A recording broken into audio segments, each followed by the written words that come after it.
안녕하세요. 콘도 분석 및 분양 전문 콘도 아날리스트의 한리입니다.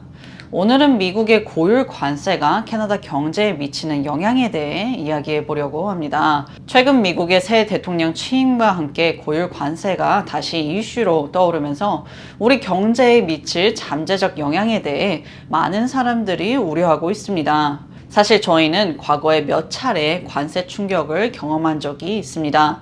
예를 들면 2017년에 목재 관세나 2018년에 철강, 알루미늄 관세 같은 것들이 있었죠. 그런데 이번에는 그 규모와 범위가 훨씬 더 커질 가능성이 큽니다. 그래서 오늘은 미국의 고율 관세가 캐나다 경제에 어떻게 영향을 미칠지, 또 그 영향이 어떤 방식으로 확산될지 함께 살펴보겠습니다. 그럼 시작해 볼까요?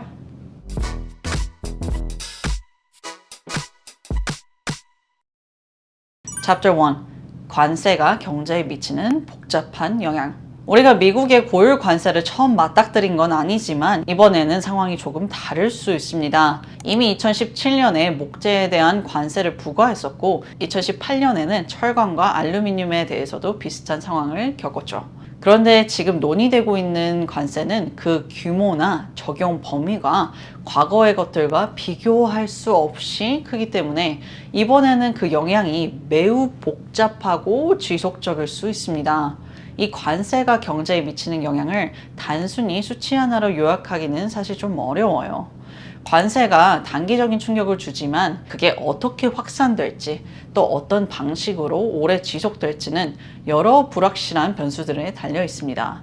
예를 들면 관세 규모와 적용 상품, 캐나다 달러의 환율 변화, 캐나다 정부의 대응 방식, 그리고 미국의 보복 조치나 중앙은행의 정책 등등. 이렇게 관세의 영향은 예측이 어렵고 복잡하기 때문에 성장률이나 고용 같은 단기적인 지표로만 판단할 수 없다는 점을 염두에 두셔야 합니다. Chapter 2.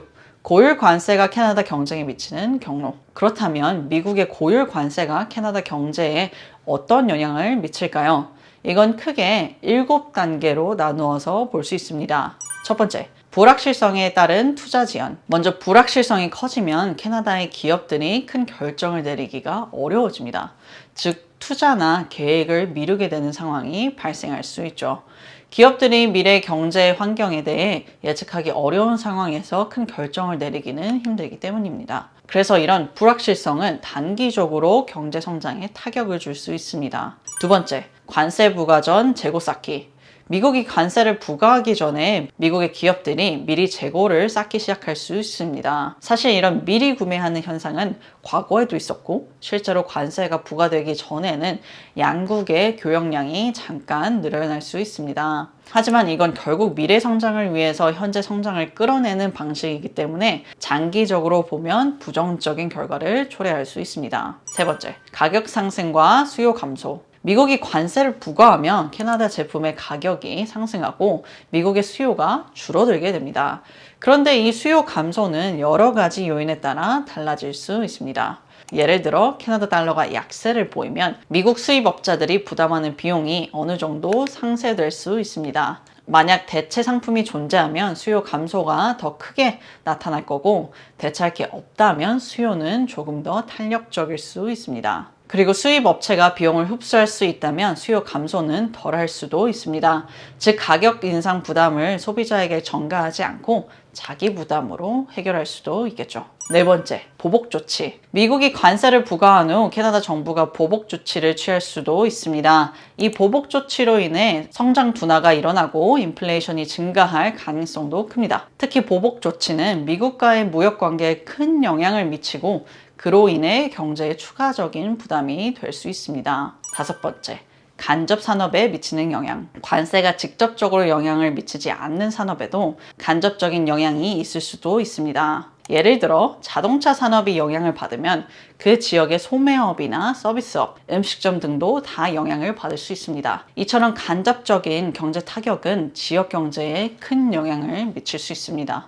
여섯 번째, 캐나다 중앙은행의 대응. 캐나다 중앙은행은 관세 충격에 대응하기 위해 금리를 조정할 수 있습니다. 그러나 금리 인하가 모든 문제를 해결해 줄 수는 없습니다. 인플레이션이 증가할 수도 있기 때문에 그에 대한 대응이 필요할 수 있죠.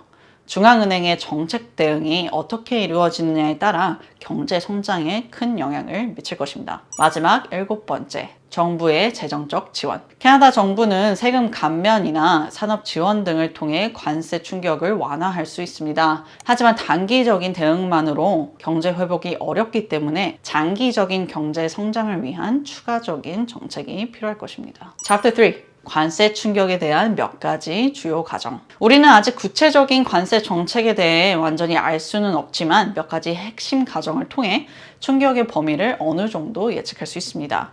첫 번째, 무역에 민감한 산업이 가장 큰 피해를 입을 것이다. 관세는 무역 흐름에 세금을 부과하는 것이기 때문에 무역 의존도가 높은 사업이 가장 큰 피해를 입을 것입니다. 예를 들어 자동차 산업처럼 국경을 넘나드는 무역이 활발한 산업들이 크게 영향을 받습니다. 두 번째, 산업 통합이 강한 북미에서는 관세가 양국에 모두 영향을 미친다. 미국이 캐나다에 관세를 부과해도 미국에서 생산된 부품이 캐나다로 수출되기 때문에 미국의 산업에도 영향이 갈 수 있습니다. 이처럼 북미 공급망이 밀접하게 연결되어 있기 때문에 상호 의존적인 영향이 발생할 수 있습니다. 세 번째, 자원 사업은 비교적 덜 민감하다. 자원 사업은 자연 자원을 기반으로 하므로 비교적 다양한 시장으로 전환하기가 쉽습니다.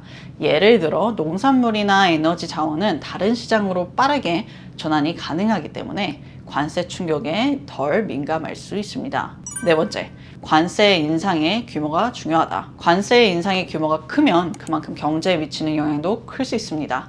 예를 들어 10% 이상의 관세 인상은 경제에 심각한 영향을 미칠 수 있습니다. 다섯 번째, 미국 경제가 원하는 효과를 얻지 못할 가능성. 미국 정부가 관세를 부과한다 해도 무역 적자를 줄이는 데 한계가 있을 수 있습니다. 결국 국내 생산 증가가 이루어지지 않으면 무역 적자는 여전히 큰 문제로 남을 것입니다. 오늘 말씀드린 대로 미국 고율 관세가 캐나다 경제에 미치는 영향은 정말 복잡하고 다층적입니다. 단기적인 충격에서 장기적인 성장까지 그 영향은 여러 변수에 따라 달라질 수 있습니다. 앞으로 경제 정책과 보복 조치에 따라 상황을 계속해서 변화할 것이니 이 문제를 지속적으로 주시하는 것이 중요합니다. 오늘 영상이 여러분에게 조금이나마 도움이 되셨길 바랍니다. 영상이 유익하셨다면 좋아요와 구독 부탁드립니다. 이상으로 콘도 아날리스트의 할리였습니다. 감사합니다.